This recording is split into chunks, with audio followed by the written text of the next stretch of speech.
Srinarada Uvacha Srinarada Uvacha Iti Daityapate Iti Daityapate Tir Akarnya Shasnusha Nitirakarna Shashusha Shokam Shana Tyaktva Putra Shokam Shana Tyaktva Tatve Chittamadharaya Tatve Chittamadhare Srinarada Uvacha Narada Vacha Iti Daityapate Iti Daityapate Vakyam Titir Akarnya Sasnusha Nitirakarna Shashusha Putra Shokam Shana Tyaktva Putra Shokam Shana Tyaktva Tatve Chittam Adharaya.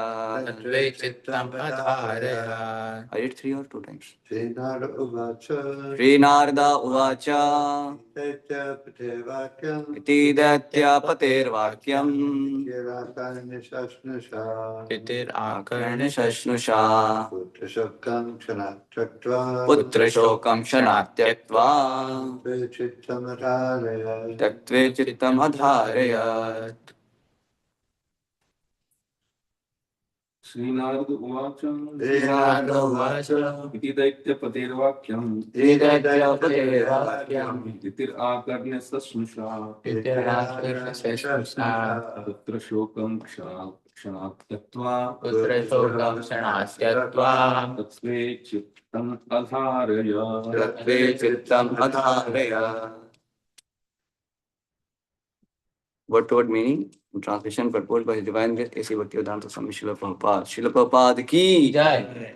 Sri Narada Uvacha. Narada Vacha Sri Narada Muni said, Narada Muni said Iti thus, thus Datyapate Daityapate of the king of the demons, of the king of the demons Vakyam, Vakyam the speech, the speech Ditihi, Diti Diti, Diti the mother of Hiranyakashipu the mother of Hiranyakashipu and Hiranyaksha, and Hiranyaksha Akarnya, Akarnya hearing, hearing Sasnusha, Sashusha with the wife of Hiranyaksha, the wife of Hiranyaksha Putra Shokam, Putra Shokam the great bereavement the great bereavement for her son Hiranyaksha, for her son Hiranyaksha Shanat, Shanat immediately, immediately Tyaktva, Tyaktva giving up, Tatve, Tatve in the real philosophy of life, in the pure philosophy of life Chittam, Chittam heart, heart Adharayat, Adharayat engaged. engaged Translation, Sri Narad Muni continued, Sri Narada sorry Sri Narad Muni continued, Diti, the mother of Hiranyakashipu and Hiranyaksha, heard the instructions of Hiranyakashipu along with her daughter-in-law, Risha Bhanu, Hiranyaksha's wife. She then forgot her grief over her son's death and thus engaged her mind and attention in understanding the real philosophy of life. Purport, when a relative dies, one certainly becomes very much interested in philosophy. But when the funeral ceremony is over, one again becomes attentive to materialism. Even Daityas, who are materialistic persons, sometimes think of philosophy when some relative meets death. The technical term for this attitude of the materialistic person is samashan vairagya, or detachment in a cemetery or place of cremation. As confirmed in Bhagavad Gita, 4 classes of men receive an understanding of spiritual life and God. Artha, the distressed, Dignasu, the inquisitive, Artharthi, one who desires material gains, and Jnani, one who is searching for knowledge. Especially when one is very much distressed by material conditions, one becomes interested in God. Therefore, Kunti Devi said in her prayers to Krishna that she preferred distress to a happy mood, to a happy mood of life. In the material world, one who is happy forgets Krishna or God. But sometimes, if one is actually pious but in distress, he remembers Krishna.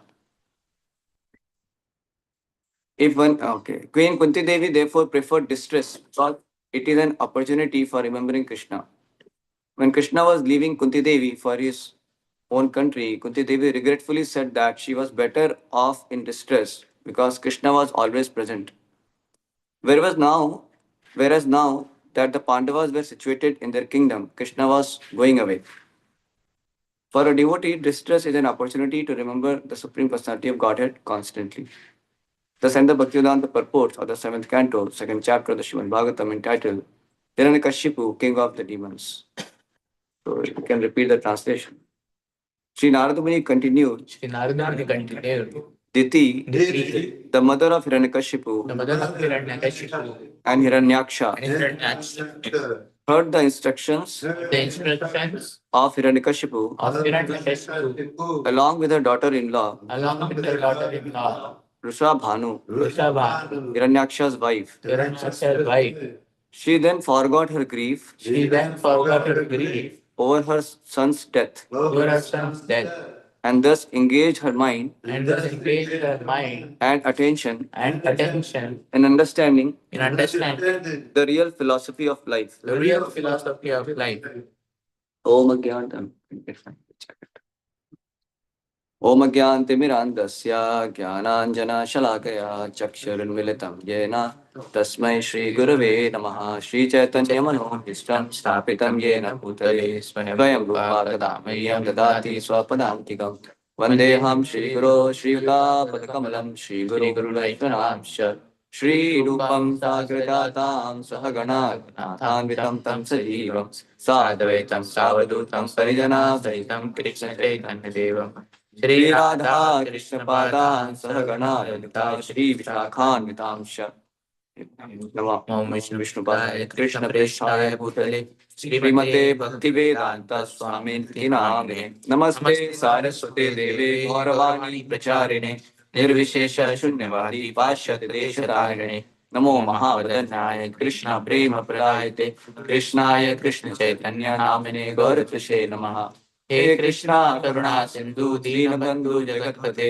Gopesh गोपिका कांता राधा कांता नमोस्तुते तप्त कांचन गौरांगी राधे वृंदावनेश्वरी वृषभानुसुते देवी प्रणमामि हरिप्रिये वाञ्छाकल्पतरुभ्यश्च कृपा सिन्धुभ्य एव च पतितानां पावनेभ्यो वैष्णवेभ्यो नमो नमः जय श्री कृष्ण चैतन्य प्रभु नित्यानंद श्री अद्वैत गदाधर श्रीवासादि गौर भक्तवृंदा हरे Krishna Krishna Krishna Hare Hare Hare Ram Ram Ram Hare Hare Hare Krishna Krishna Hare Hare Hare Ram Ram Ram Hare Hare Hare Krishna Krishna Hare Hare Hare Ram Ram Ram Hare Hare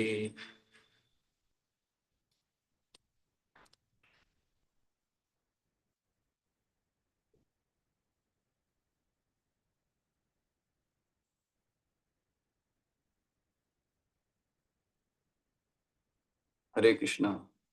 Hare Krishna. So we welcome all of you for today's Srimad Bhagavatam class. So we're discussing from 7th canto, 2nd chapter, verse text 61. No, verse 61. So I'd like to seek the blessings of all the Vaishnavas here, especially His Grace one our Muktavendra Prabhu, His Grace one Mali Pandit Prabhu, His Grace one Mohan Sham Prabhu, and all the devotees. Like this can have some meaningful discussion for purification of our hearts and glorification of the Lord. So it's the concluding verse from this chapter, text 61. So we heard in this entire chapter how Hiranyakashipu is actually specifying the agreement. So we know that how after Hiranyaksha was killed, so all his relatives, everybody was in grief. So here we find that how Hiranyakashipu spoke such beautiful philosophy. And he finally is able to pacify. They are able to give up their lamentation. And now they're trying to focus their mind and attention and understand the real philosophy of life. So this is what is this verse saying. So and we also discussed in the entire chapter this theme of how Hiranyakashipu, even though he's so learned, he has such deep understanding of the philosophy of we are not the body, we are soul, and he knows that God exists. But even then also, Hiranyakashipu's life further, as we'll see the next chapter, Hiranyakashipu's plan to become immortal. Not by taking shelter of the Lord and get eternal life, not that way, but immortal while being in this body itself. So he knows that everything. Philosophy is clear, but still he's planning to become immortal. It's completely inconceivable. How can somebody has full understanding and afterwards he's terrorizing the universe after he gets the benediction from Brahmaji. So this is also we're discussing that how though Hiranyakashipu was so learned, having so much of knowledge, but even then also his convictions were different. He was still convinced that he can become immortal and he can kill Vishnu. So all that. So so we can see that just this knowledge or having this philosophical understanding may not help somebody. So it also depends upon what is the one's motivations. So here the motivation of Hiranyakashipu is actually not very good because he still carry those demoniac propensities and that demonic motivations. So he's not having the desire to serve the Lord or be a devotee or something. He's for temporarily just because he's having affection for his family members. Just to give them some kind of pacification, he spoke this beautiful philosophy, which he's quite well versed with, and just to pacify them. And then he further continues with his ill intentions, wrong motivations. He continues that way. So, so this is a very important point that, His Holiness Radhana Swami also says, in many lectures he says that a devotee should be serious, sincere, and without ulterior motives. He says this many times, repeatedly he says. In, in between, he would quote it a lot. And, so this without having ulterior motives, this is also one of the very important aspect because the Lord actually, like in Bhagavad Gita also we hear the different kinds of faith, faith in mode of ignorance, faith in mode of passion, faith in mode of goodness. So we see how the faith in mode of ignorance and passion is very deluding. It's actually towards the wrong thing. It's not the right kind of faith actually. Like people also have faith, that God did not exist.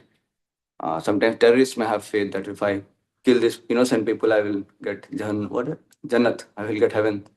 So there's so many, people have very varieties of convictions. So all these convictions are coming because of the modes, different modes, accordingly make the conviction of the living entity that way. And why at all the Lord allows those modes to empowers those modes to bring out some kind of conviction in the living entity's heart, because depending upon his intent, because depending upon his the desire, his real intent and motivation and desire, based on that, the Lord in heart Paramatma, he accordingly brings certain kind of conviction and consciousness in the heart of the living entity. So that's how the living entity further continues his whatever path. Like here our Hiranyakashipu is even though knowing all the philosophy, but his conviction or his consciousness is still to defy the existence of God and to take the position of Vishnu, kill Vishnu. He's thinking that I can kill Vishnu and I can become God. Even when Prahlad Maharaj, was severely harassed by Hiranyakashipu, and finally when he asked, where is your Vishnu from, and he was not able to, because every time Prahlad Maharaj was saved. So then finally he asked, from where you're getting your powers from? And then Prahlad says, I'm getting the power from the same personality from where you get your powers to do all these atrocious acts. And then, so the point what I'm trying to say is that there, it's not that Hiranyakashipu was not aware. Hiranyakashipu knew that everybody is getting power from the Supreme Lord. He's the root of all existence. He has been quoted also before. So even after knowing that also he's asking. So what it shows? It shows that he knows, but his intelligence is getting covered over again and again. So he knows, but still, after knowing also, the intelligence is covered.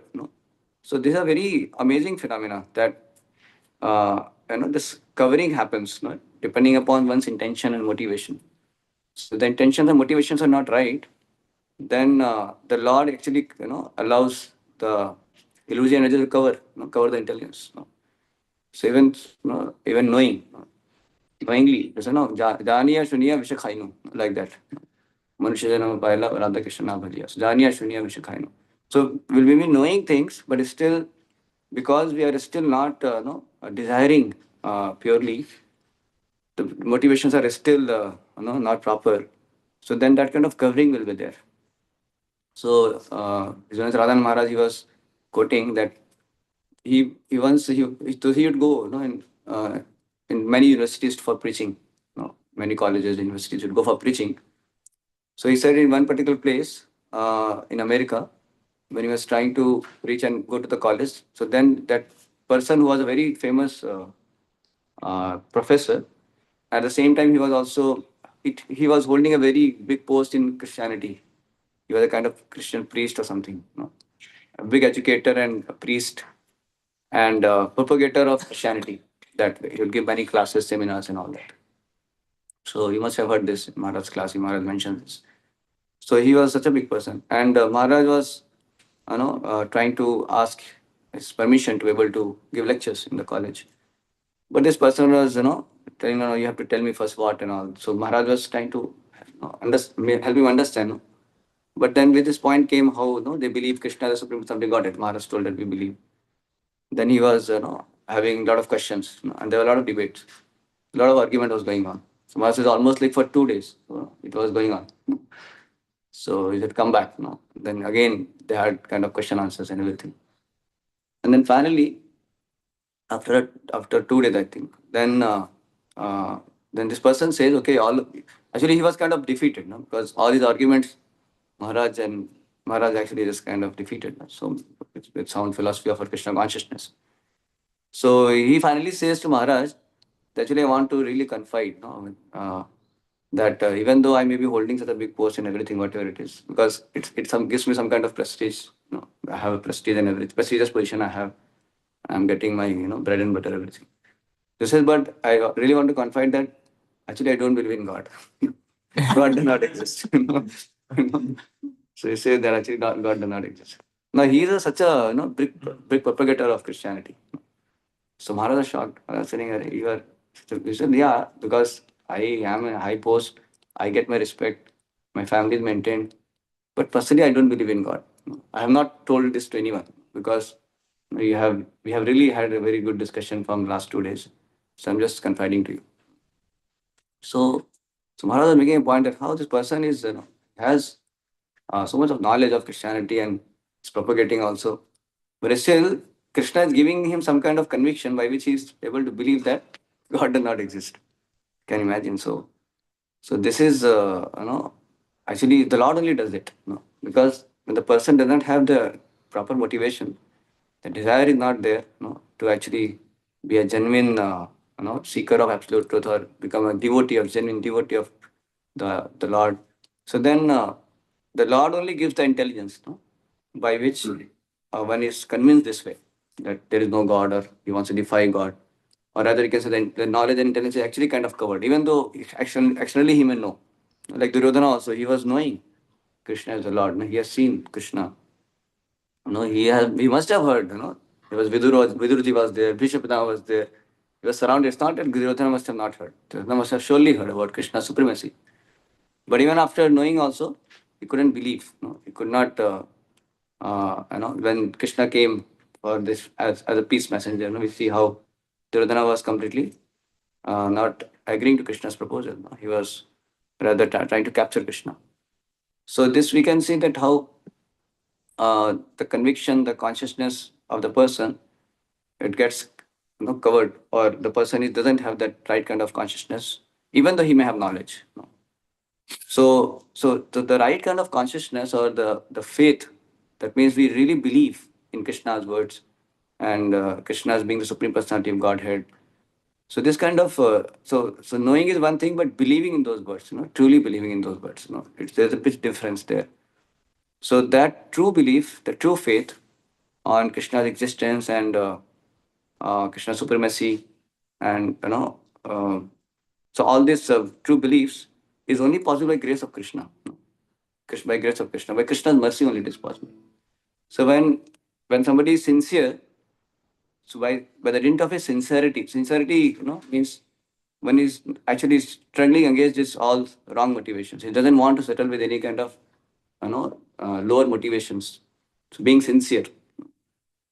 So when somebody is sincere in his devotional path, in his spiritual path, then Krishna actually gives by his grace, Krishna actually awards that kind of faith, that kind of conviction, the true convictions, by which one actually can progress in the path of devotion, and he becomes a devotee of Lord that way. So this is a very important principle that one should know that only if we are sincere and genuine, genuinely we are seeking and we are very sincere, then by the grace of Krishna we'll able to get that faith, that faith. So then how? So for us it is how we can develop that faith. So when we come in association of devotees and we hear from those sincere devotees, those sincerely engaging in Krishna consciousness, sincerely practicing Krishna consciousness. Bhakti Thakur said, Bhakti Mukti Spriha Vihina De Bhakta Labhaite Tago Sanganurakta. So those who are very sincerely engaging in devotion service, Bhakti Mukti Spriha, they're all devoid of any ulterior motivations. Vihina De Bhakta Labhaite Tago Sanganurakta. Those are always desiring to simply serve and satisfy the Supreme God. So with that kind of motivation. So having association of such sincere devotees and getting engaged in the process of Shavanam and Kirtanam, process of hearing and serving the devotees and pleasing the devotees. So when we hear and chant and serve and please the devotees, then we get the mercy, of the Lord. Then Lord becomes favorably disposed, and that's how He can shower the mercy on us. And the Lord showers that mercy. Then Lord is pleased with our sincere endeavor, to actually become His genuine devotee by sincerely getting engaged in Shavanam and Kirtanam and serving the devotees and pleasing the devotees. So then Lord gives this gift of true faith. And then one can actually believe in Krishna's words. One can actually, otherwise, externally, we may grow in our seniority, in our, sometimes we may have some posts and positions in the institution. But the faith aspect is something settled in the sense that we truly believe, in Krishna's protection, in Krishna's supremacy, and in the path of devotional service, like how it's all true, spiritual world is true, and we are all eternal servants of Krishna.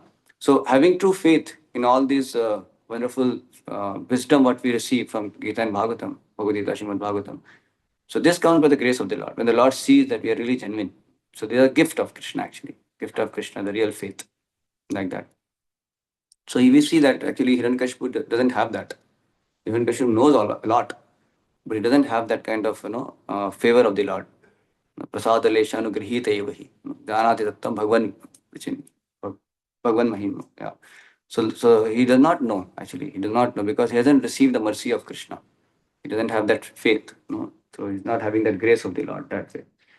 So, so this endeavor to be in association of devotees who are sincere, to be in their association and engage in path of devotional service under the direction of previous acharyas, and serve and please the Vaishnavas. This can attract, the grace of the Lord, and then one can have the real faith eventually, like that.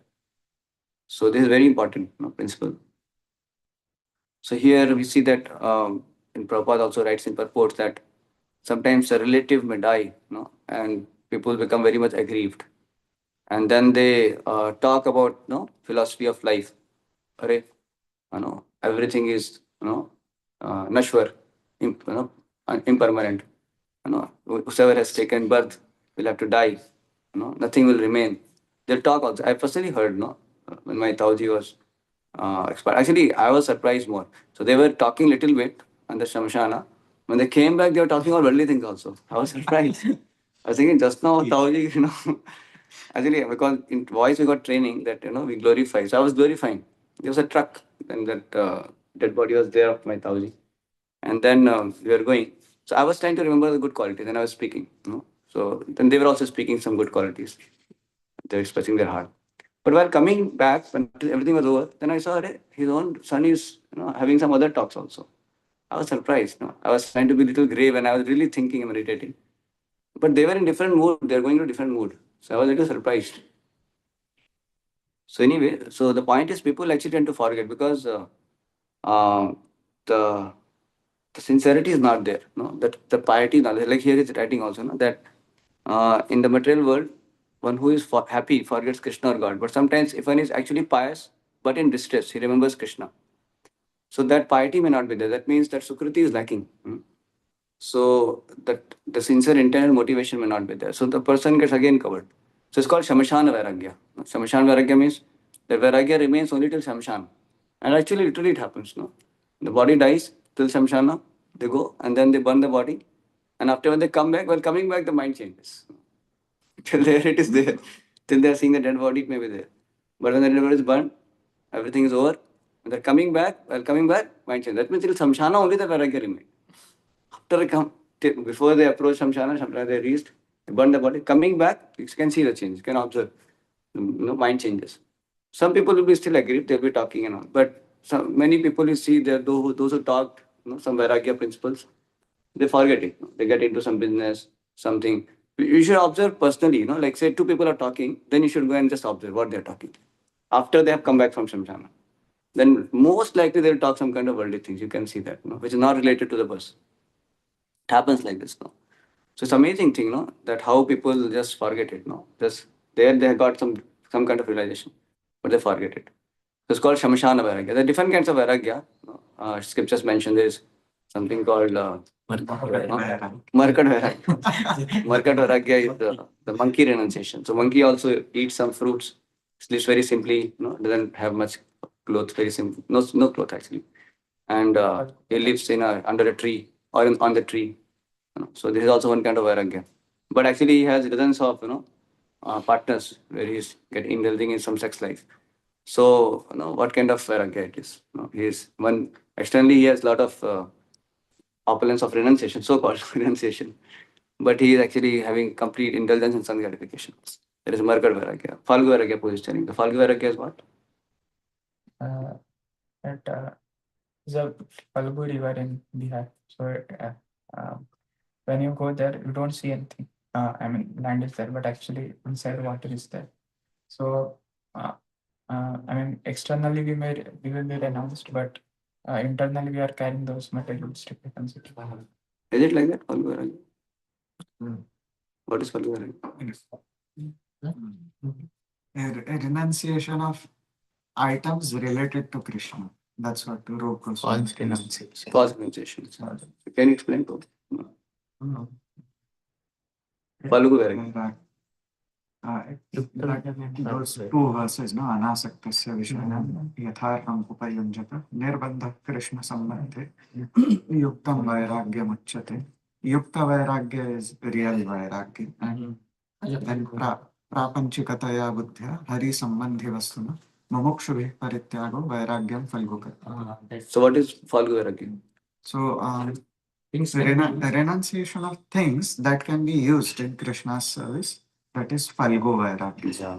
In the name of Vairagya, one is actually... Correct. So it is looking like a Vairagya, but actually it is not Vairagya, because the Vairagya has its meaning when it is, there is some connection with Krishna.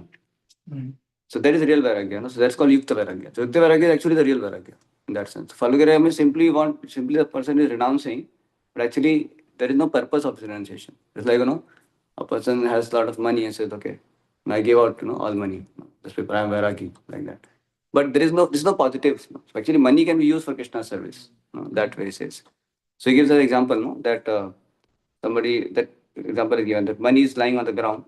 And somebody comes and takes the money for his own enjoyment. So he becomes bhogi. Somebody sees the money and he says, no, it's not my money. He just leaves it. He's Vairagya, like that. He doesn't go for it. So basically, just mere renunciation of the things without understanding how it can be utilized in Krishna's service. It's called Falgu Vairagya, basically. So typically, I think that what Falgu Vairagya may come in the category of many jnanis, correct? So they may not have the real understanding of how things are connected to Krishna. So that kind of Vairagya is kind of Falgu Vairagya. That way. True?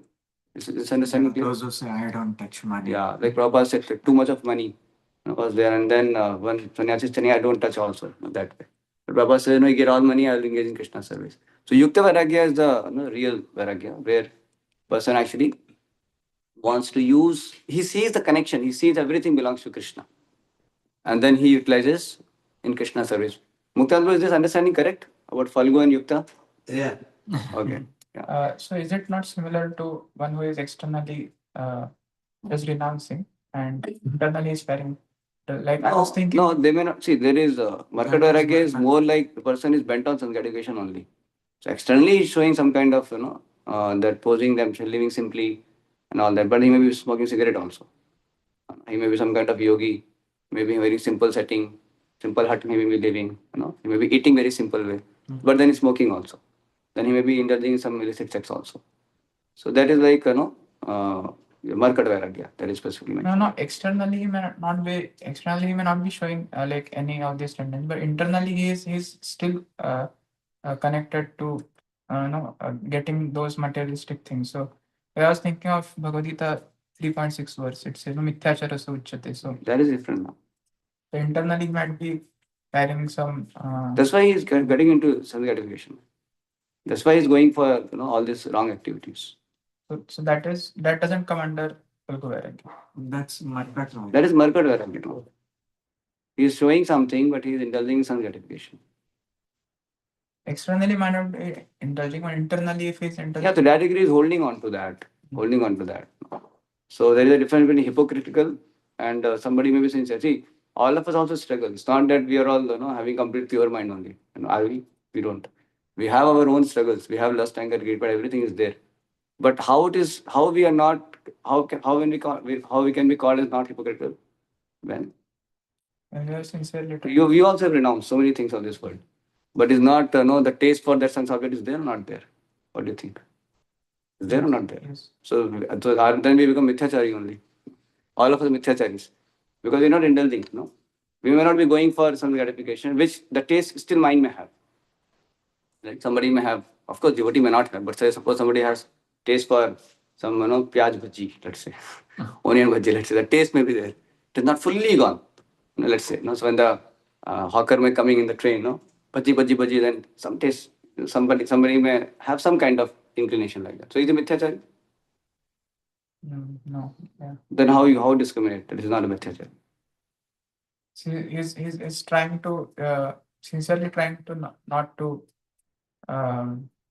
He's genuine. Gen- He's genuine. He does not want them. He doesn't want them. He may be struggling. He may have some things. That's why, that is it. Anya bilashita shunyam.